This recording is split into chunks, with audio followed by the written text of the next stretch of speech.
the fact that it's springtime, I wanted to bring you a story from the Highlands of Scotland. You see, in Scotland, there was once this village by the name of Gale, which means home in the mist. And it was one of the very first settlements of the Celts and the early Gales. But they had a tremendous tradition each spring, just as the snows finished melting and the first buds showed up on the tree tips.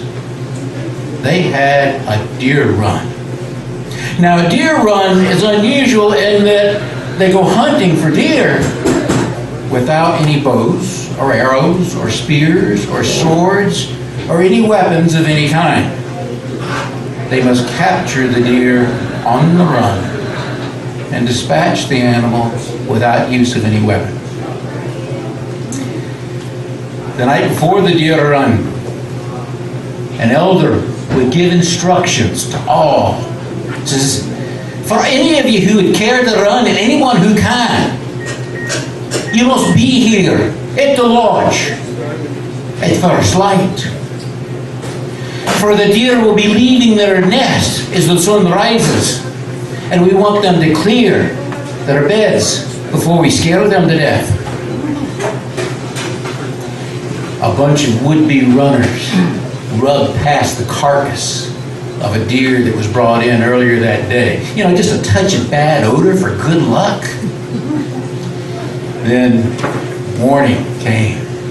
A little early for some, not early enough for others.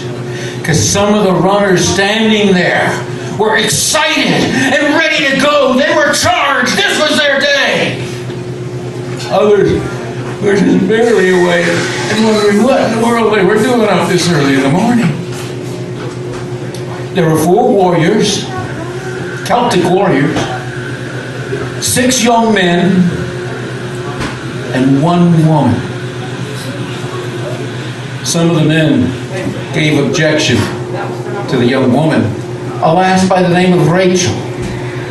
But Rachel was not your ordinary Highland wench.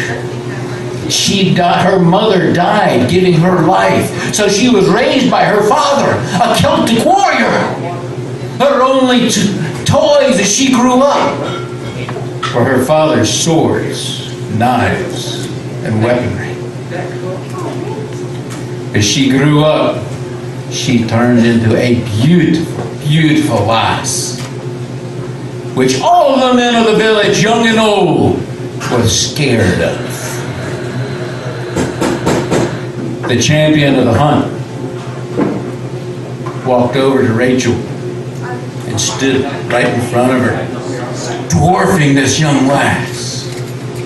And he looked down at her. Oh, I don't know. She's dressed properly, and she's carrying a dirk in case there be wolves. I think we ought to let her run. Maybe teach you lads something about jumping briars. All the men had to stop and think, and they finally agreed.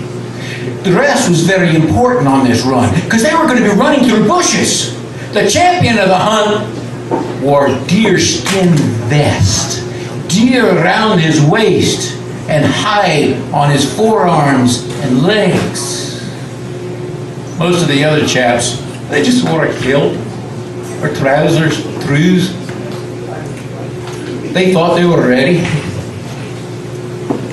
After a full vote of confidence, everyone filed out of the village. There was a deer herd known to be feeding about 2 leagues away. As they left the village, not another word was said. Everybody continued in silence. As the sun very slowly rose, the shadows of the forest changed.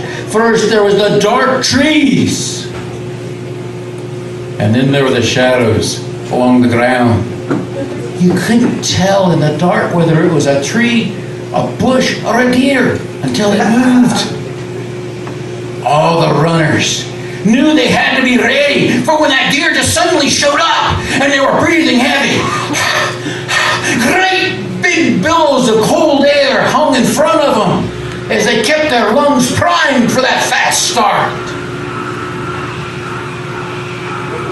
About half a league out of the village, a deer walked past the troop right at the edge of the forest.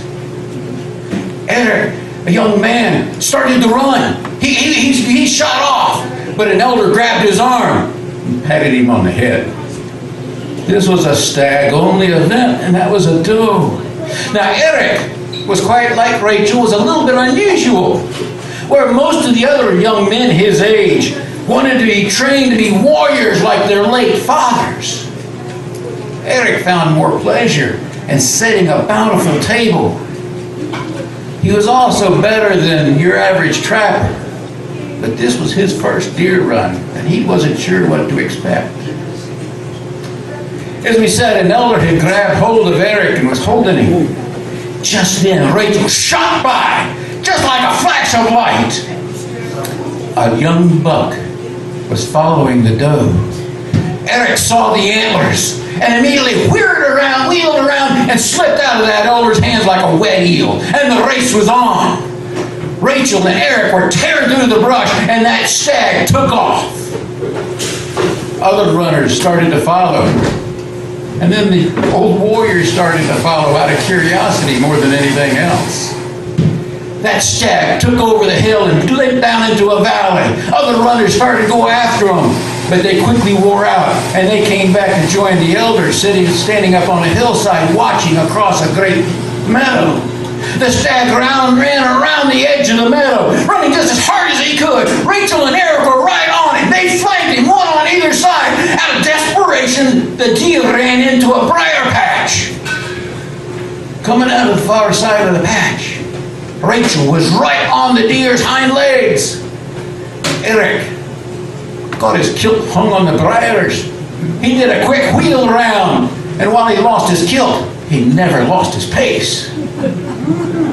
The deer took a turn to the right, and Eric and Rachel were right on him, side by side. They were running side by side as hard as he was. Then the deer cut back to the left. Eric saw the path that he was on. As if set to music, Eric stepped off of a fallen log, launched himself into the air, and grabbed the stag around the neck right behind the antlers, bringing the deer down into Rachel, who had grabbed him around the neck right above the shoulders. They went tumbling down into the bushes. The deer struggled for just a minute, but Rachel and Eric held him tight. He was caught. Now Rachel and Eric looked at each other. They were wondering, what do we do now? Neither one of them had ever killed a deer by hand before. How do you do this? They started to laugh a little bit at their predicament. And as soon as they started to laugh, they released their grip. The deer was back on his feet and gone. The two runners lay there looking at one another. What happened to their prize? Well, they figured the best thing to do at this time is just to get up and go find the other runners. And as they started walking, their tears of laughter changed to tears of exhaustion. And they started leaning on one another for support.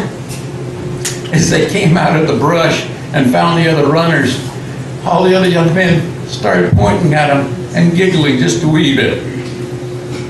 Eric realized he was half-dressed.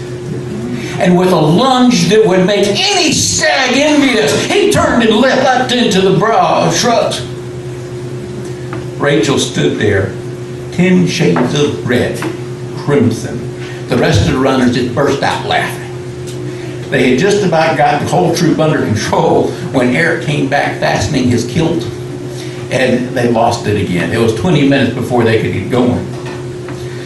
Not too much farther down the road, they were stopped by a grand old man of the forest, a grand elk, and their leader was having a conversation of sorts with this great deer.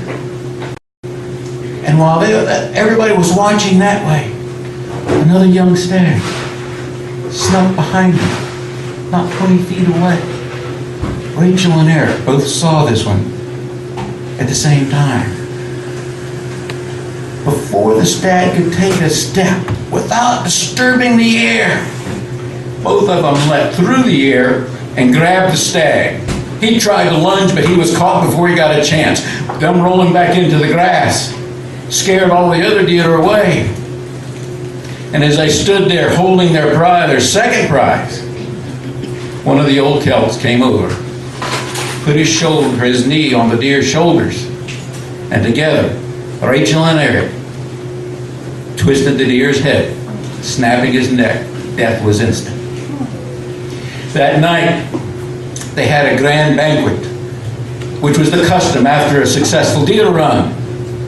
And the champion of the hunt called the runners up to the front to congratulate them. But before he could say a word, there was a high-pitched whistle and a crack. And he stood silent and listened. Then he pulled his dirk and walked over to the small deer carcass that the pair had captured that morning.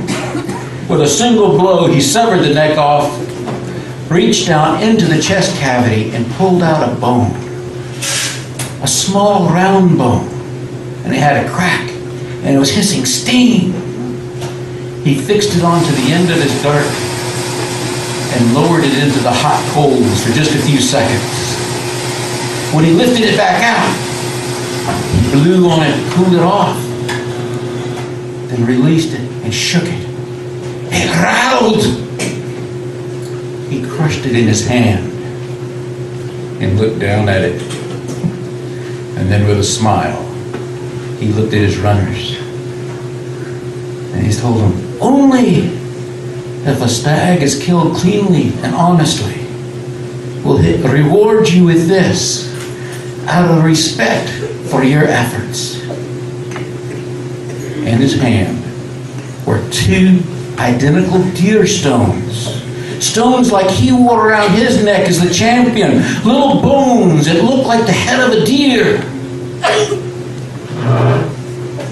Little did anybody know, this identical pair of deer stones would one day save the Highlands. But that's another story.